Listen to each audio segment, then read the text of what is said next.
Hello, welcome to my presentation on effective questioning. My name is Loretta Dunnaway. It's been very nice meeting all of you electronically, and I only hope to meet you one day in person, as I have learned much from your ideas.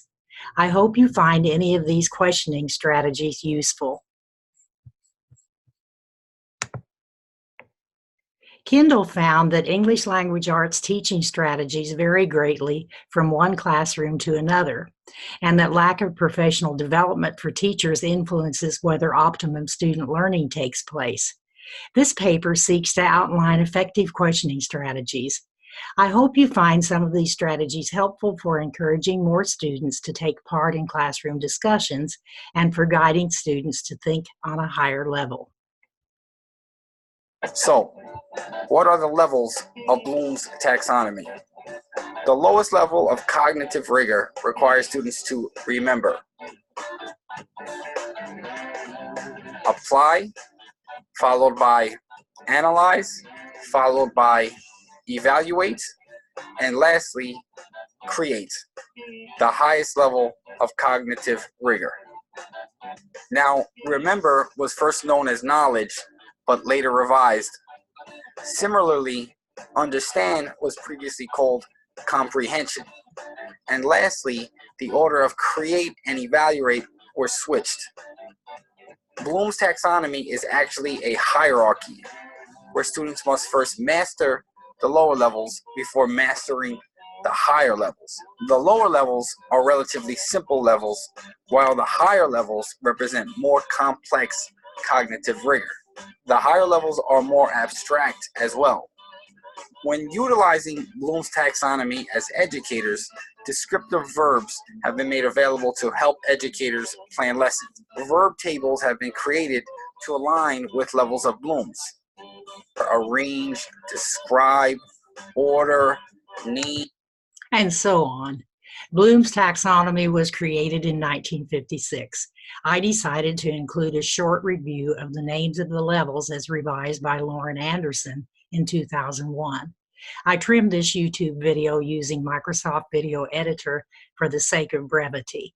If you would like to watch the entire video, click on the link underneath the video, or if your smartphone camera will read the code, you may point your phone camera at the code and then click on Open in YouTube. This is the first page of a PDF of the higher level question examples I retrieved from Floyd County Schools in Kentucky. If you would like to have a copy of the entire document, you can enter the link to the document, print it out, and then return to the slideshow. I believe there is an overabundance of knowledge-based questions in early childhood classrooms. Therefore, I would adapt the level 4 to 6 directives to higher order questions for early childhood. For example, under level 6, creating, the directive develop a new problem in the story and how would this affect the solution invite such questions as, what if Little Red Riding Hood had dropped the food she was taking grandmother before she met the wolf? Or what if Little Red Riding Hood had taken a different route to grandmother's house? We could go on and on, right? I hope this template helps you develop questions for any of your read-alouds. Anthony D. Fredericks, Doctor of Education, is a university specialist in children's literature.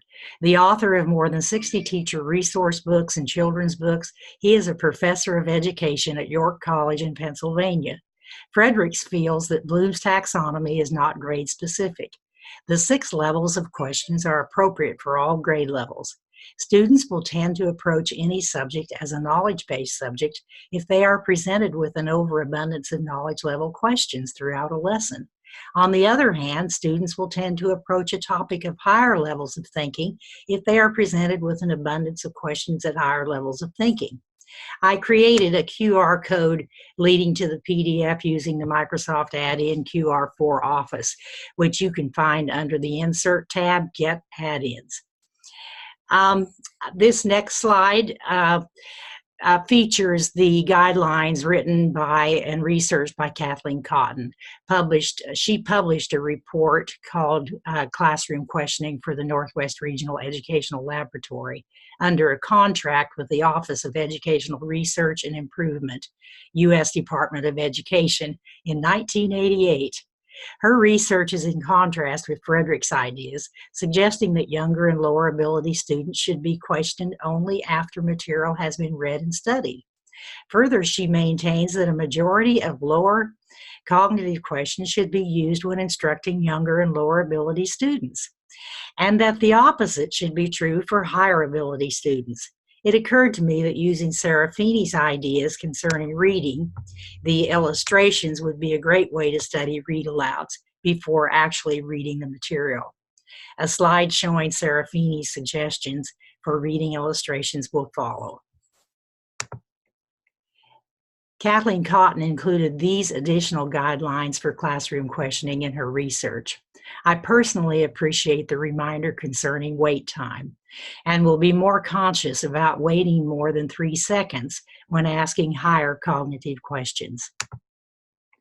Now that we have seen examples of different levels of questioning according to Bloom's taxonomy, I thought it would be good to explore questioning in terms of explicit direct instruction. My overall goal is to include explicit examples of higher order questioning. By the way, using the PowerPoint add-in web viewer is a great teaching aid. Just go to add-ins and search for web viewer. Bingo! You have the capability of searching the web live with your students. Here is an example of an EDI lesson template with suggested questions. Feel free to use the QR code or URL to go to the article and read it in depth. One tip I give you when presenting is to exit the presenter view, as otherwise you will not be able to scroll the website. Instead, clicking on the scroll bar would take you to the next screen. So I'm going to exit the presenter view and show you how I can scroll around here.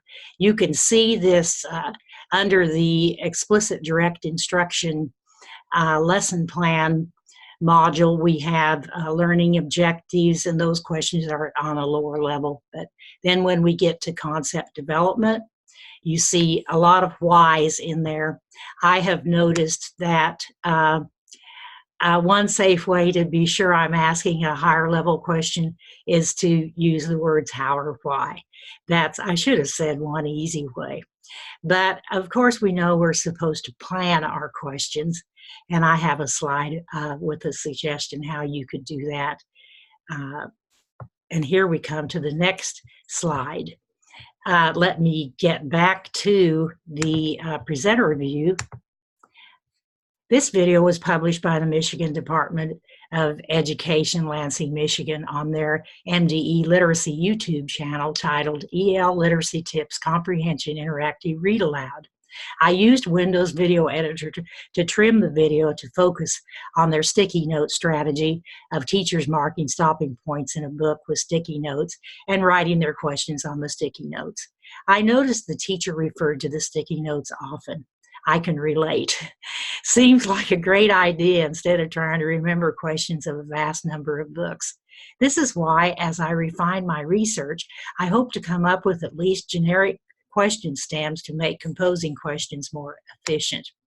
I noticed the teacher asked a lot of why questions, and she also asked, what do you think? I thought it was significant the teacher emphasized thinking. I noticed she used questioning throughout the story. One thing I like about this method is the sticky notes serve as a signal to the students that they are going to be asked a question. I wonder if they pay more attention when they see a sticky note. Bear, and the other was a great big bear. They each had a bowl for their porridge. The little wee bear had a little wee bowl. The middle-sized bear had a middle-sized bowl, and the great big bear had a great big bowl. They each had a chair to sit in. The little wee bear had a little wee chair. The middle-sized bear had a middle-sized chair, and the great big bear had a great big chair. And they each had a bed to sleep in. The little wee bear had a little wee bed.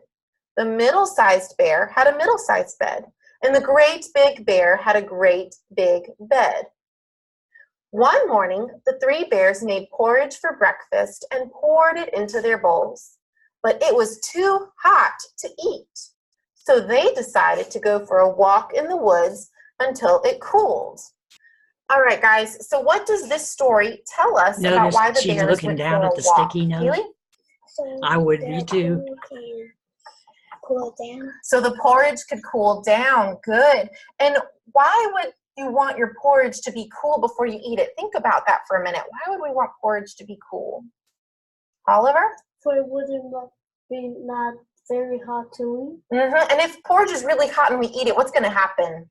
And it's gonna burn our We'll burn our mouths, right? And we don't want to do that. Notice Good. she So they wanted comes it to with the cool down probing so they don't questions, burn their and mouths. Good. that is While beyond the the three scope of bears this were walking, presentation, a but little it's girl certainly named something I want Goldilocks to get came to their into house. because probing questions First, she looked in are at the just as window, important as the and initial then she questions, peeked and I through believe the that I could keyhole. use some practice. All right, guys, why do you think So you see Goldilocks throughout was the book, looking in the she has window and sticky peeking notes. in the It's not just keyhole? before, Why in the wouldn't she middle, just or knock at on the the door? end. Think I about thought that. That's was a big kind of question. interesting. Think about that.